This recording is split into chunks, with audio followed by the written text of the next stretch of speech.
What I'm doing now is some finish planing on a piece of maple, which is pretty hard wood.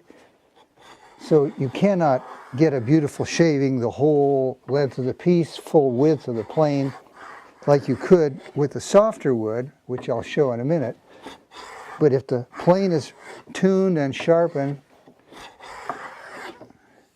you'll be able to see the kind of finish you can get even on hardwood.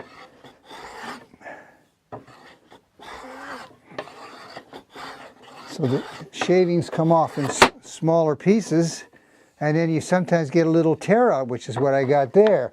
So in a real project, I would have to go back and take this off. But for now, I'm just going to show you the part before that tear out. And after it, maybe. Yeah, there you go. And that's the beauty of woodworking, is you never know what you're going to get. Let's move over to this piece of redwood, which I had already done some planing on. And let's see what happens. We'll put a little water on there, a little lubrication. This is an old redwood, nice straight grain. You see the way the shavings want to come off in one long. And once you get everything tuned in, speed helps. So now that is a piece ready. You wouldn't want to touch that surface with any sandpaper. It's ready to go. This is the redwood, and I hope it shows that the surface is pretty smooth. You wouldn't, as I said, you wouldn't want to sand that. Basically, probably just leave it alone, perhaps some sort of a finish where it soaks into the wood. Okay, let's compare that now with our efforts with the maple. Maybe you can see that it's pretty good here, it's pretty good here, but I got some tear out right in the middle. And that's one of the things about wood. You never know where that grain is going to change direction. So in that case, what I would need to do is I would need to change to a plane with a higher angle of the blade. If you look at the angle of this plane, the angle between the sole of the plane and the angle of the blade that rests in it, it's set at about 36 degrees. What I would have to do is start working up to planes that go to a higher degree. That's maybe about 45 degrees into the block. If that didn't work, I have planes that keep on going. This one is even pretty obviously a higher degree on that one. I think this is like maybe 50 degrees. And then I have another one at 60, and then I have this one which is almost 90 degrees. But compare this plane, the angle that the blade is set in, this is more of a shearing action. This is almost a scraping. And the harder the wood gets, the more you need to scrape. But it still will give you a beautiful surface if you're patient and you keep at it. If you can see that line where the blade is coming through the sole of the plane, what you're trying to achieve with your tapping with the hammer is that it just is peeking through and it's parallel to the sole of the plane, not going up to the right or up to the left.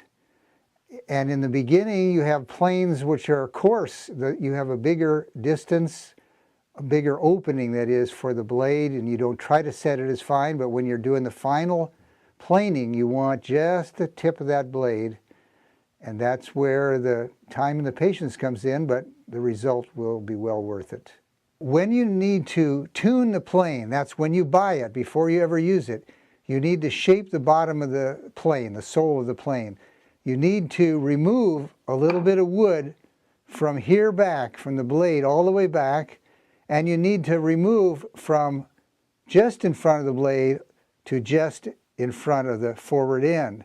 So you're going to go like this with a plane that just the only purpose of this plane is for tuning your planes. That's why you need a lot of planes in this kind of shop. So it's a scraping action, back and forth. I'd need to be hammering this a little bit. But anyway, you'd be going like that, taking off everything, careful that this blade doesn't hit this blade, and you'd be scraping off wood all the way back.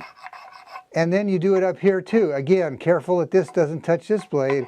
And you want to leave a little bit high right there and a little bit high right there, but everything in between. You see, I think you can hear the scraping like that.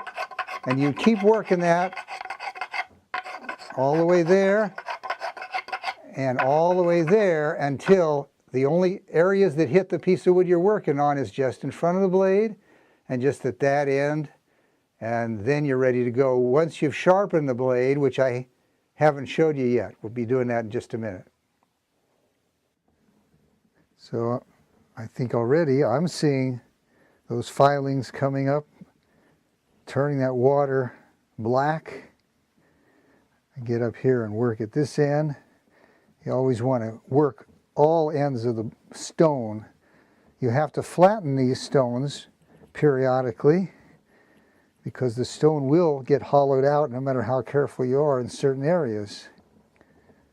So I think you can probably see now everything that looks black, that's because we're removing metal. And then you want to come in and polish or put a little more water on there.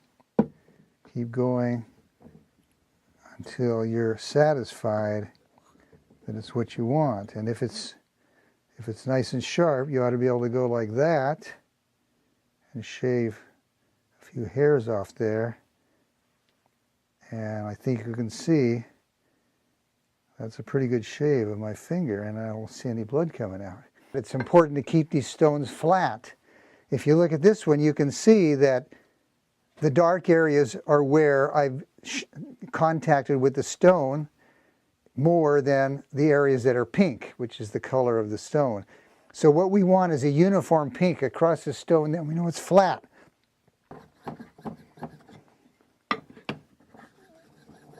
And so basically the diamond is wearing away, and you see, if you saw what I did in the beginning, you can see that it's getting better. Now there's still a little bit more to go right there and right there, but it's getting close. I am very, very fortunate to have a set of saws by Japan's most famous maker of saws, Tetsunosuke. He's the father of the next most famous, who died just a few years ago, Miyano Daendo.